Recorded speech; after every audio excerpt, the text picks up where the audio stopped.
Getting your COVID-19 vaccination is an important part. Help everyone stay safe as we continue to fight the spread. And we can protect those most vulnerable around us.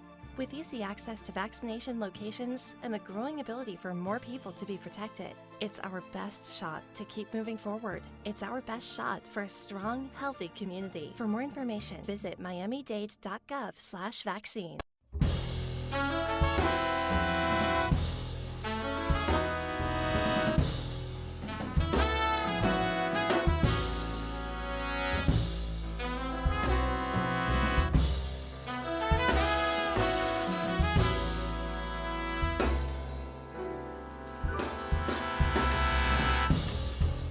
Hello, this is WDNA 88.9 FM and WDNA.org.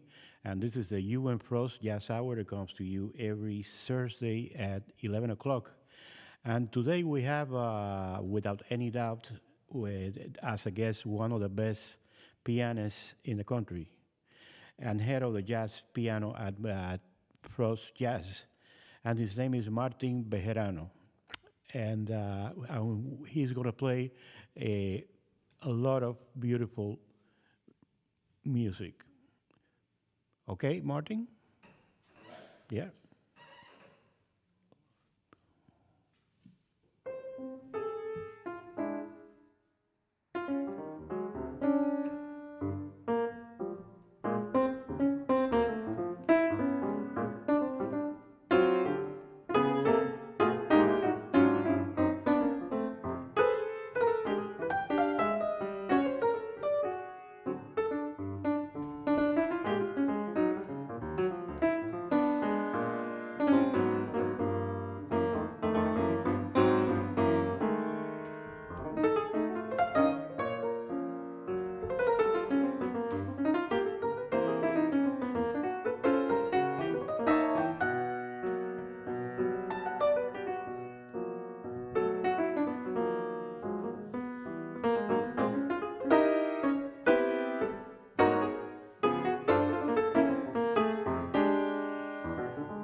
Thank you so much. Thanks for coming on a Thursday morning at 11. So nice to have Appreciate a it. live audience again, after a 2-year hiatus because of that. So tell your friends, tell your family, this is for you guys. This is, and we don't charge. It's the most important thing. Yes, this is a wonderful series they've been doing for years now, and it's great to have people back in the audience for sure. So thank you, Alberto, for having me back, and thank you to WDNA for continuing this great series, this Frost series, where we feature different students and faculty from the Frost School, and sometimes some guests as well. That last piece was a Chick Corea piece. I've been thinking about Chick Corea. I think second anniversary of his death was just a couple days ago, I believe. So I've been thinking about him and seeing a lot of posts about him. So that's one of my favorite Chick Corea tunes to play, and that one's called Bud Powell. It was an ode to Bud Powell, the great pianist Bud Powell that he wrote. And for my next piece, I'm going to play an original composition. This is off my recent album that just came out about a month ago, and this one was written during the pandemic, and it's called Lonely Planet.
Yes, sir. And maybe now we can talk a little bit about how you started in all this madness here.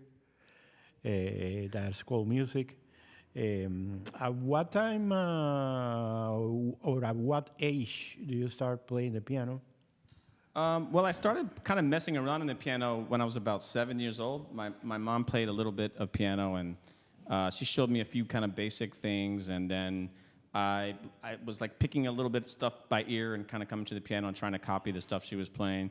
But then I got into baseball, and I just threw the piano out the window for a couple of years, and then I didn't get really serious kind of taking lessons and everything till I was about 9 or 10 years old. I wanted to be a major league baseball player. Yeah, me too. When I was Of course. when I was that age too.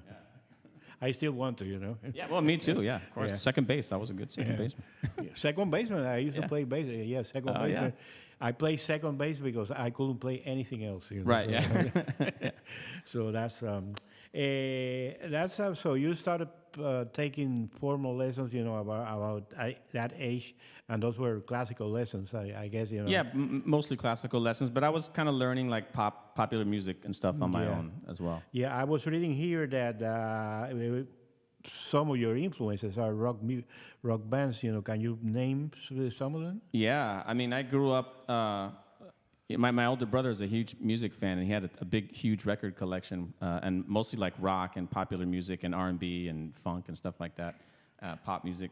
So I was really into kind of like hard rock, like Van Halen and Led Zeppelin and Metallica and Rush and all those great kind of rock and progressive rock bands from the 70s and 80s.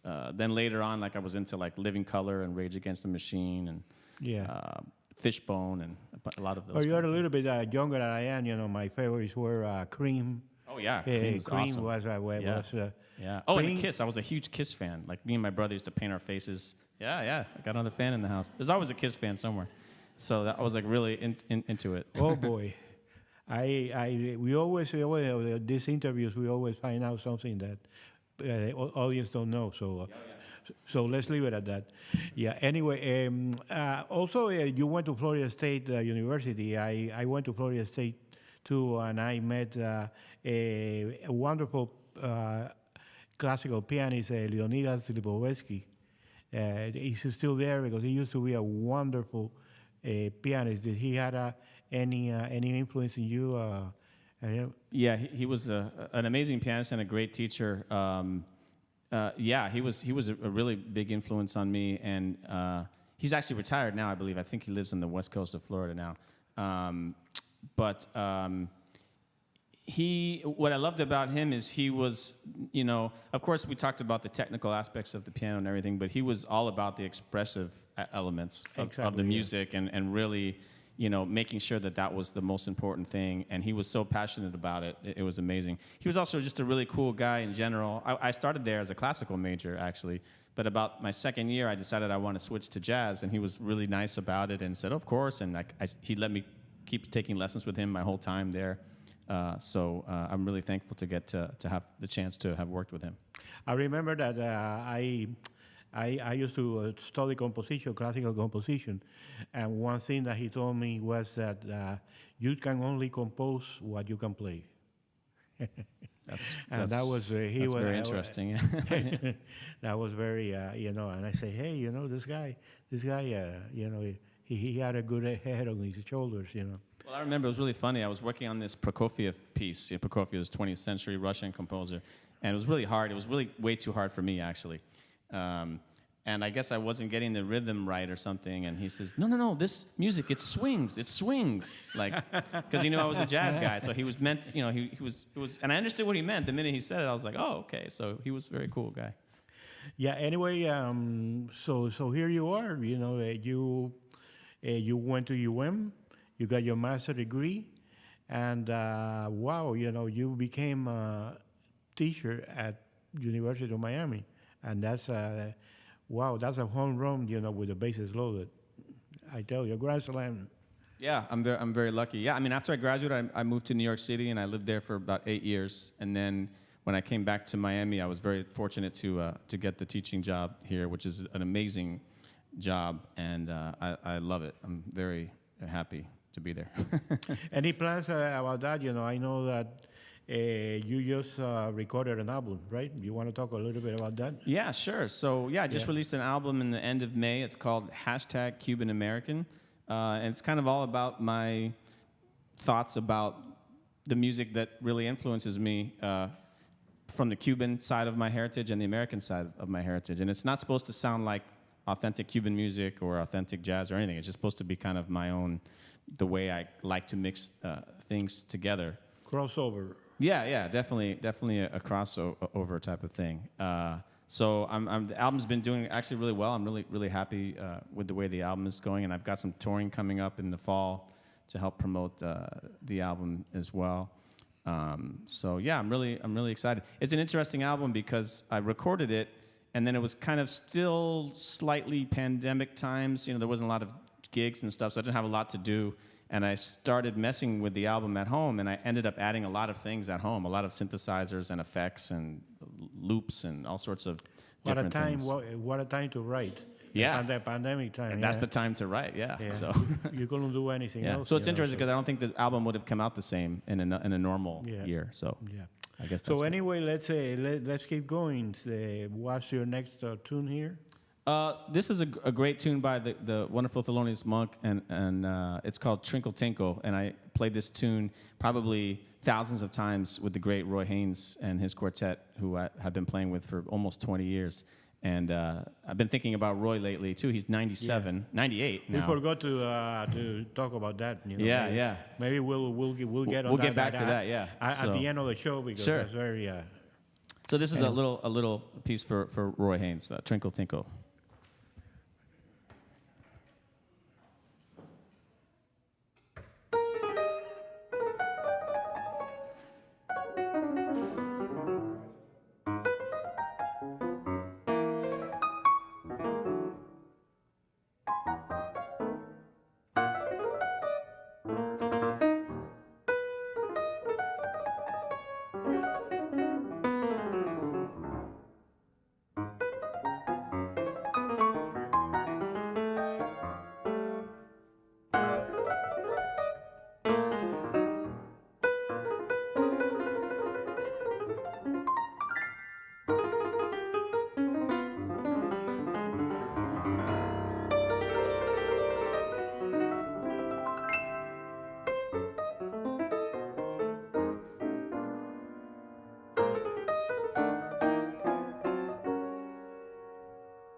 And now we're going to take a short break, and we'll be back.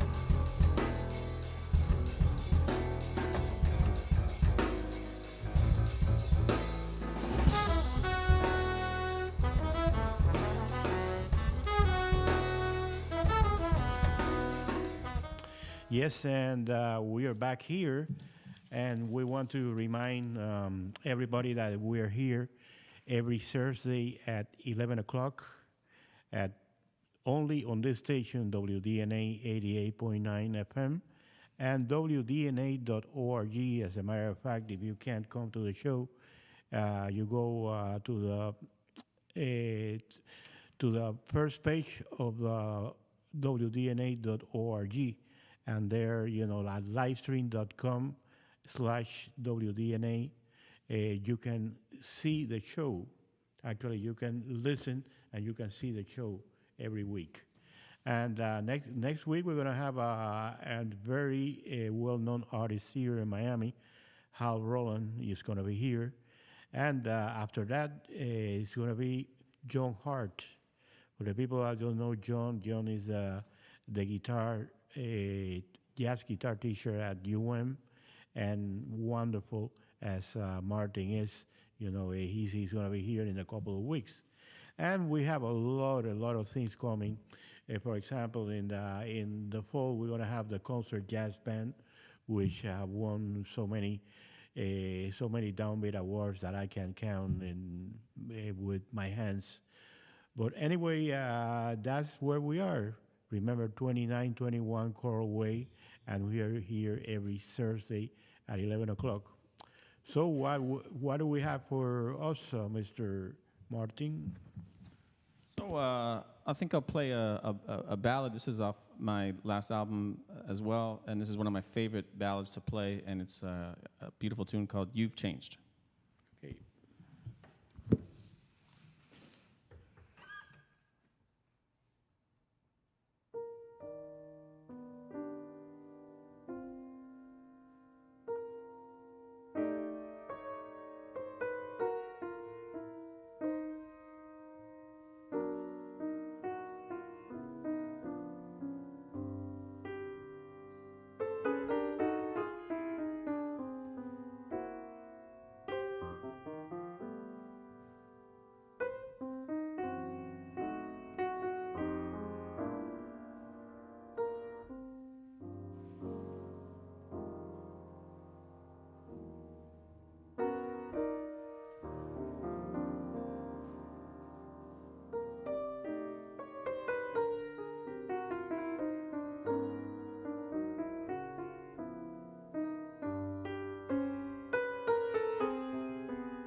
Yes, sir.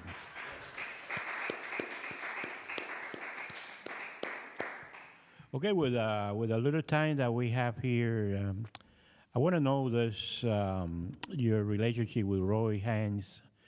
How did he? How that it came about?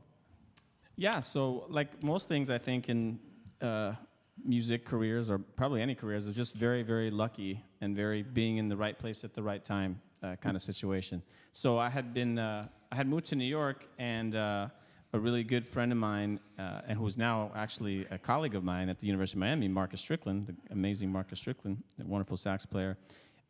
He had hooked up with Roy already, and Roy was looking to put together a band of some like younger musicians.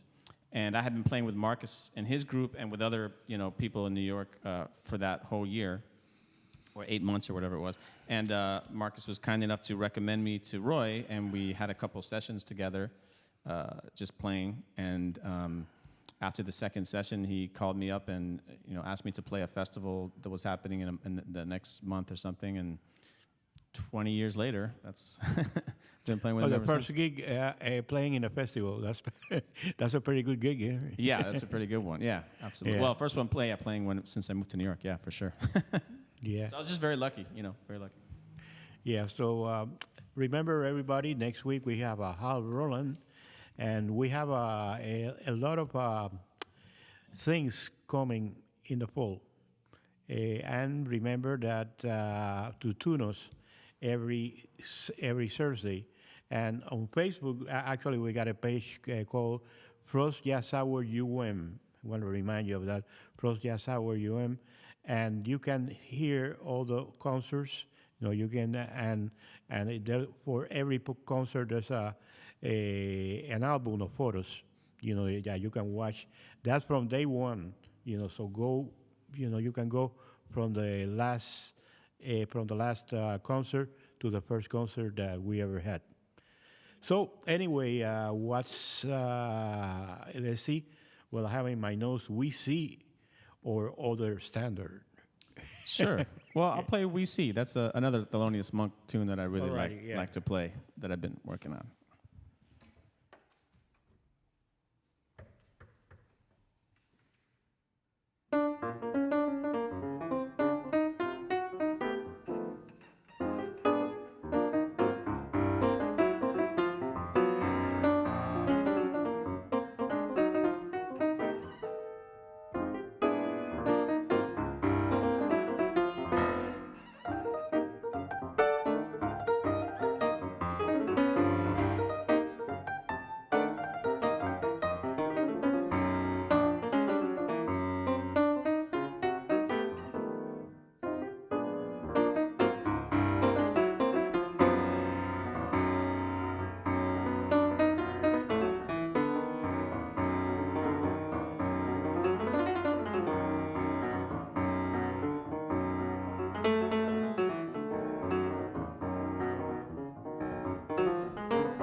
Alrighty, and I think that this next coming piece is going to be the last one. And Martin, thank you very much, man. It's always a pleasure when you come here, and whenever we work together, which is not very often, but I really enjoy, when we did. And to our public here, hey. We want to remind you that we are here every day, so not every day, but every Thursday. So please tell your friends, because we need, after the pandemic, it was, well, it's still kind of hard to get the audience back. We always had, an average of 20 to 30 people that will fill this place here. So tell your friends, we really need you. We need the contact with the public. So anyway, next week we have a Hal Roland. So be here or be square, okay? Okay, so last tune. What do we have? Yeah, so this last tune is a composition called Los Tres Golpes, which is an old Cuban classical piece of music by the great Ignacio Cervantes. And it's an arrangement I originally did for the wonderful Ignacio Berroa, which is on his CD that I was fortunate to play on, Straight Ahead out of Havana. And this actually another arrangement I have coming out in a couple months with the great Roxana Ahmed, wonderful vocalist, that also features the wonderful Chucho Valdez on piano. So us both playing piano together, which I'm really, it was an unbelievable, amazing experience. So this is Los Tres Golpes. And again, thank you, Alberto, for having me in WDNA. Always a pleasure to be here. And thank you guys for showing up. Great to have some human beings to play for.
Thank you.